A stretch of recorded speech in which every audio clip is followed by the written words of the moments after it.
Boa noite e seja bem-vindo a mais uma Quarta Viva da PIB do Parque Anchieta. Um momento de louvor, adoração e reflexão que a nossa igreja vai proporcionar para você nessa noite. Se você quiser, você pode se identificar deixando o seu nome e o seu pedido de oração no link aqui abaixo na nossa descrição. Não se esqueça também de seguir a nossa igreja nas suas redes sociais para você poder acompanhar tudo o que tem acontecido. E também se inscreva no nosso canal no YouTube, ative o sininho para você não perder nenhuma novidade que está saindo para você. Você está na Quarta Viva e que hoje possa ser um momento que você vai receber algo da parte de Deus.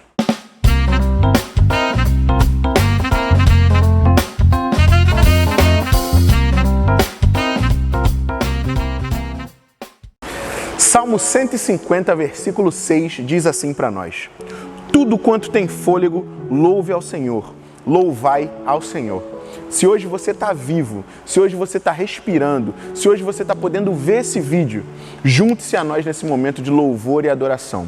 No decorrer dessa canção, vai estar aparecendo aqui na tela um QR Code que você vai poder escanear o seu celular e fazer a sua contribuição através do seu dízimo e da sua oferta, para que a obra do Senhor continue sendo mantida. Caso você não consiga acessar pelo QR Code, na nossa descrição também tem um link onde você pode fazer a sua contribuição. Nos ajude, ajude a obra do Senhor e cante conosco a canção que diz Louvem.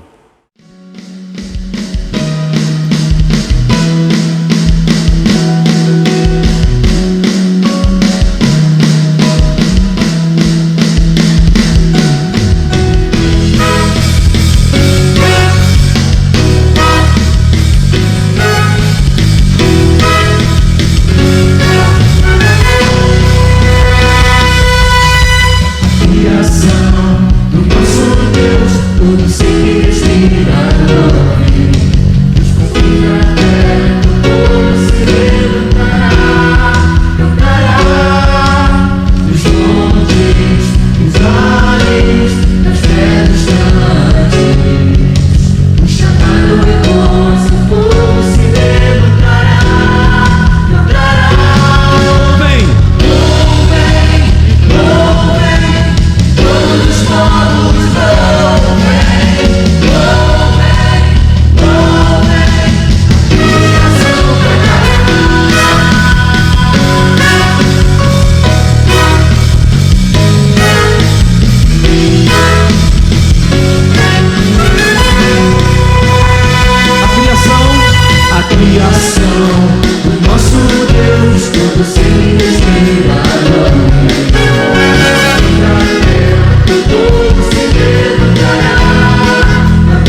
Boa noite, graça e paz. É com alegria que uma vez mais nós estamos aqui nesta quarta viva para estudarmos a Palavra de Deus. E nessa noite gostaria de compartilhar com os irmãos um estudo voltado para o livro de Salmos. Uma vez mais nós vamos meditar em cima desse livro que é maravilhoso. E esse texto que nós vamos ler é um texto muito conhecido nosso, que se encontra no Salmo 1, isso mesmo, Salmo 1. E gostaria de, desde já, que vocês estejam acompanhando a leitura, vou fazer na minha versão, e que vocês possam acompanhar também pela sua versão. Amém? Vamos então ler a palavra?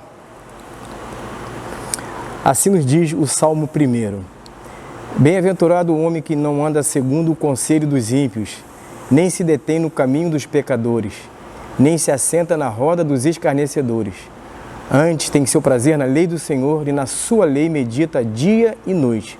Pois será como a árvore plantada junto às correntes das águas, a qual dá o seu fruto na estação própria, e cuja folha não cai, e tudo quanto fizer prosperará.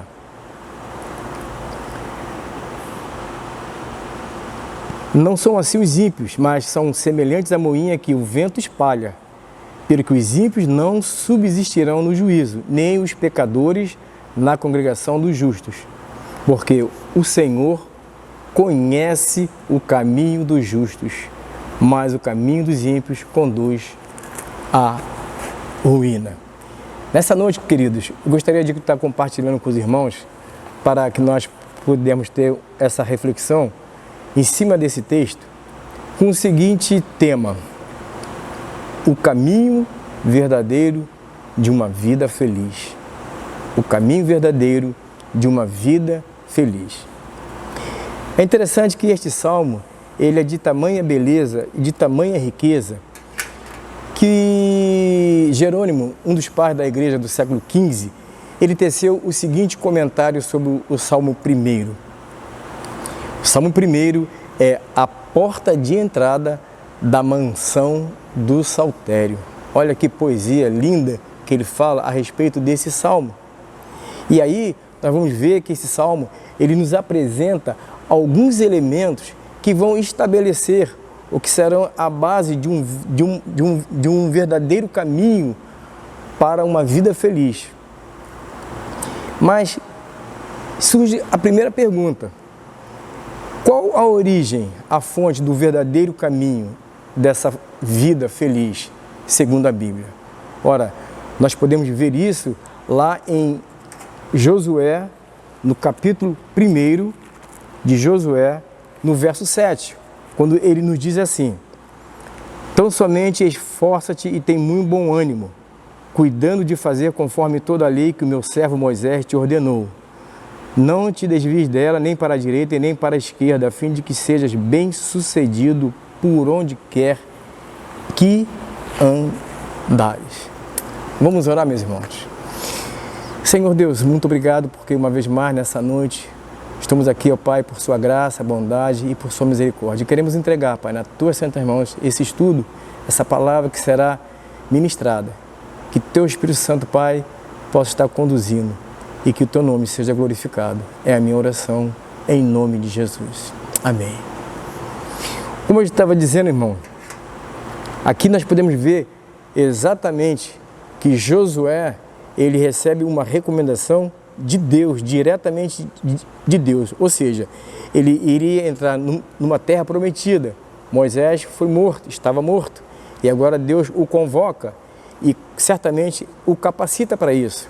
E aí nós podemos ver que esse chamado, ele está sendo norteado tão somente nessa sua caminhada através da palavra. Foi ela que o conduziu a esse caminho de uma vida feliz e bem-sucedida, quando ele fala bem claro, para que ele não se desviasse, que ele continuasse na lei e meditasse nela também. E aqui, queridos, nós podemos ver que o Salmo, ele vai nos apresentar exatamente dois caminhos. E o que divide os dois caminhos nesta vida é a palavra, esse grande divisor de águas. Ou seja, quando nós vamos ver no texto, temos, na verdade, esse texto são 6 versículos e são divididos em 3 pares. Ou seja, do verso 1 ao verso 2, ele nos mostra que há a fonte do caminho feliz.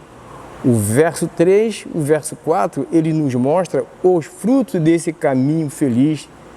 E no verso 5 e no verso 6, ele vai mostrar o destino que vai ocorrer, o destino de cada caminho em que a pessoa ela tomou.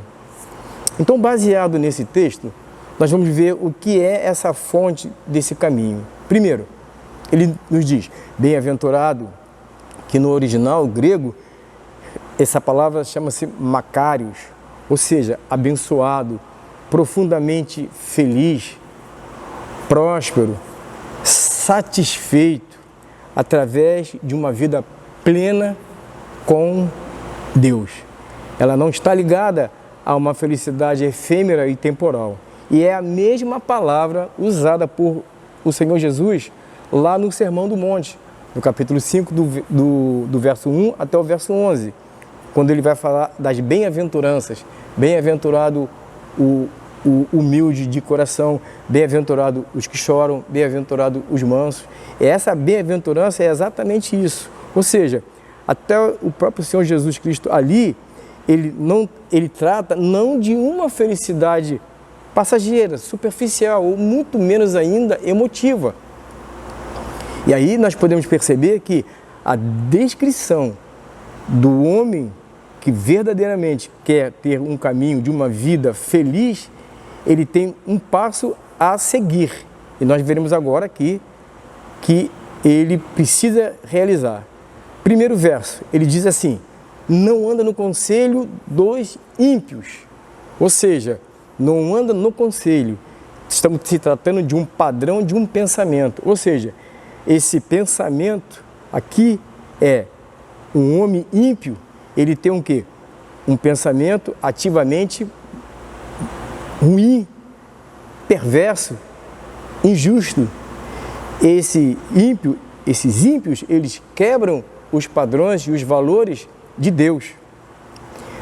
No outro tópico ele diz que ele não anda, ou seja, é uma conduta, é um padrão de comportamento, ou seja, não segue o mesmo estilo de vida do ímpio, ou seja, na corrupção, na mentira, na hipocrisia, na falsidade.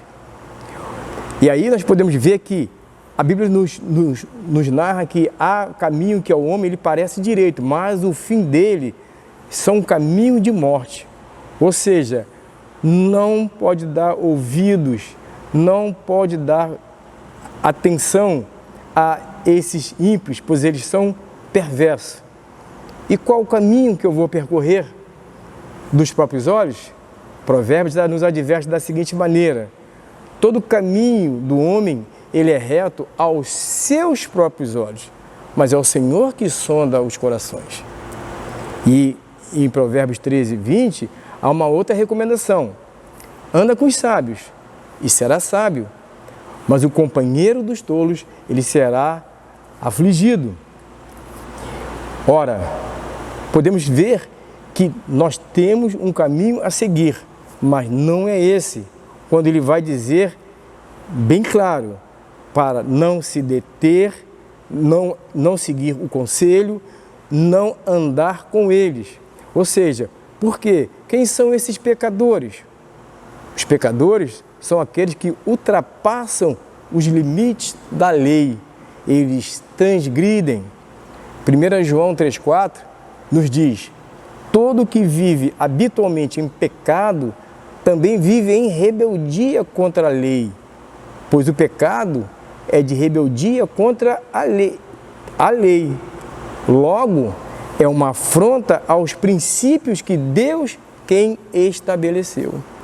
Ou seja, nós podemos perceber que nós não podemos andar com esses pecadores porque eles transgridem a lei de Deus. Eles não querem saber de Deus. Eles querem viver aquilo que eles acham que devem viver e prosseguir a seguir na sua vida. Na terceira, ele vai nos dizer que ele não se assenta na roda dos escarnecedores. Ora, não se assentar na roda também é um padrão de convivência, é um padrão de um relacionamento.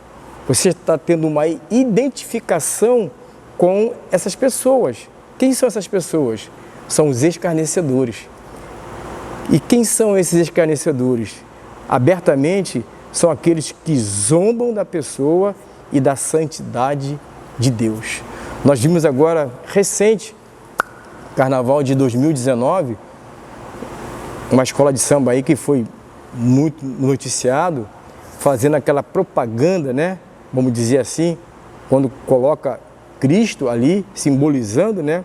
Sendo humilhado pelo diabo, arrastado, fazendo pouco caso, ou seja, aquilo ali eles estavam escarnecendo de Cristo, escarnecendo do Filho de Deus, escarnecendo do próprio Deus. Logo, o primeiro passo para a felicidade verdadeira é não andar, não se deter, não se assentar, ou seja, não fazer parte dos valores e o padrão da esfera dos ímpios, dos pecadores e dos escarnecedores. Porque ali existe uma ordem crescente de pessoas que vivem distante de Deus, não querem saber de Deus, eles evitam tudo aquilo que diz respeito a Deus.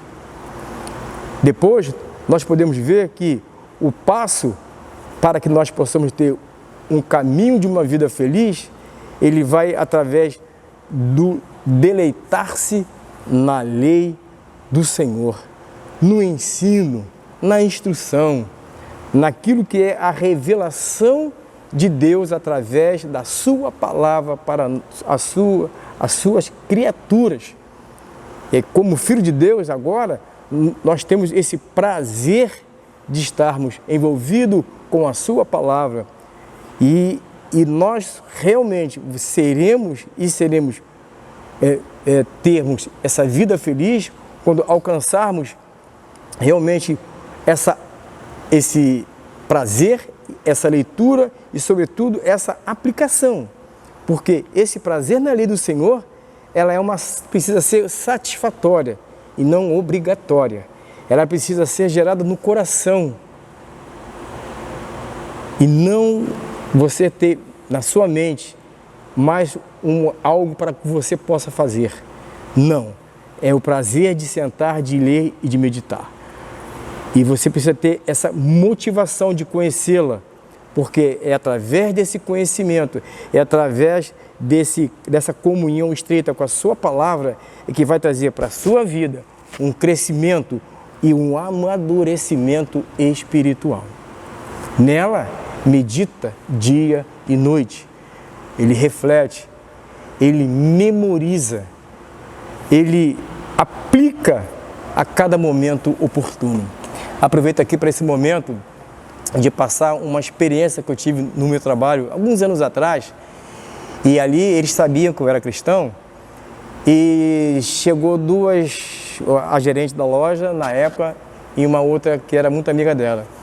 E eu estava trabalhando ali e elas chegaram para mim e falaram simplesmente assim para mim: ah, Hilton, as pessoas ficam falando que o diabo é isso, que o diabo é aquilo. Na verdade, o diabo não é tão ruim assim, né, Hilton? A minha resposta para ela foi o seguinte: olha, a Bíblia diz que o diabo ele veio para matar, para roubar e para destruir. É isso que a Bíblia diz. E eu prefiro ficar com a Bíblia e não o que as pessoas dizem. E na mesma hora, aquelas pessoas foram embora.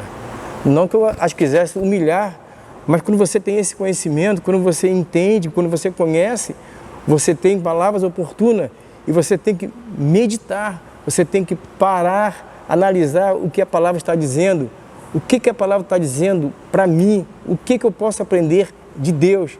Isso que é o meditar, isso é que é para você ficar ali o tempo todo, para que você possa ter esse crescimento. E aí nós vamos ver que é de uma forma contínua. E aí nós vamos ver qual vai ser o resultado disso.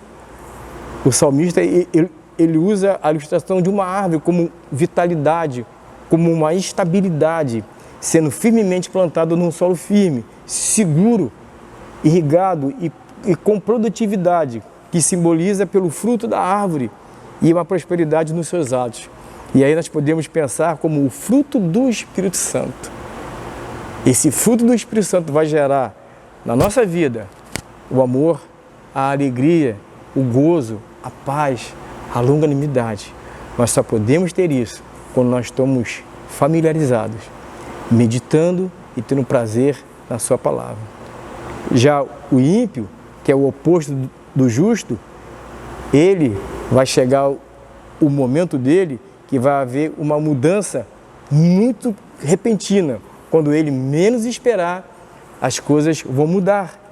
E isso nós podemos ver exatamente através do texto, como eles dizem, que, pelo que, verso 4, não são assim os ímpios, mas são semelhantes à moinha que o vento espalha, pelo que os ímpios não subsistirão no juízo, nem os pecadores na congregação dos justos, porque o Senhor conhece o caminho dos justos, mas o caminho dos ímpios conduz à ruína.